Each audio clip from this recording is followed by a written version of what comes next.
Neat paper లీకేజీకి కారణమైనటువంటి చేతగాని దద్దమ్మ మంత్రి, విద్యాశాఖ మంత్రి ధర్మేంద్ర ప్రధాన్ తక్షణం రాజీనామా చేయాలని చెప్పి డిమాండ్ చేస్తూ కాక్రోచ్ జనతా పార్టీ తలపెట్టినటువంటి దేశవ్యాప్త ఆందోళనలో భాగంగా సోనం వాంగ్చుక్ అనేటువంటి సామాజిక కార్యకర్త 18 రోజులుగా ఆమరణ నిరాహార దీక్ష చేస్తున్నాడు. ఆయన దీక్షలకు ప్రభుత్వం స్పందించి అన్కండిషనల్గా విద్యాశాఖ మంత్రి ధర్మేంద్ర ప్రధాన్ రాజీనామా చేయించాల్సిన బాధ్యత ప్రధానమంత్రి నరేంద్ర మోడీ ప్రభుత్వం పైన ఉంది.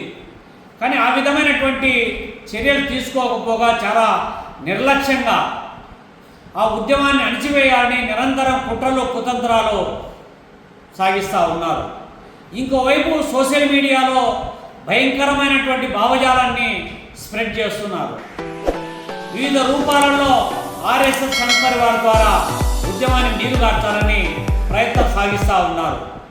ఎన్ని కుట్రలు కుతంత్రాలు పన్నినప్పటికీ కూడా ఇవాళ ఈ దేశంలో ఉన్నటువంటి ప్రజలు పెద్ద ఎత్తున ఈ యొక్క దీక్షలకు మద్దతుగా నిలబడుతున్నటువంటి నేపథ్యంలో కేంద్ర విద్యాశాఖ మంత్రి ధర్మేంద్ర ప్రధాన్ రాజీనామా చేసే వరకు సాగాల్సినటువంటి ఈ పోరాటం విజయవంతం కావాలంటే, భవిష్యత్తులో ఈ దేశంలో నీట్ పేపర్లు లీకేజ్ కాకుండా ఉండాలంటే, చదువుకున్నటువంటి ఇంటర్మీడియట్ పిల్లల యొక్క భవిష్యత్తు పరిరక్షించబడాలంటే, భవిష్యత్తులో ఇలాంటి ఘటనలు పునరావృతం కాకుండా ఉండాలంటే ధర్మేంద్ర ప్రధాన్ రాజీనామా చేసే వరకు పోరాటం చేయాలి. అందుకోసం సోనం వాంగ్చుక్ యొక్క ఆమరణ నిరాహార దీక్షకు దేశవ్యాప్తంగా ఉన్నటువంటి ప్రజానికం సంఘీభావంగా నిలబడాలని చెప్పి సందర్భంగా విజ్ఞప్తి చేస్తున్నాం.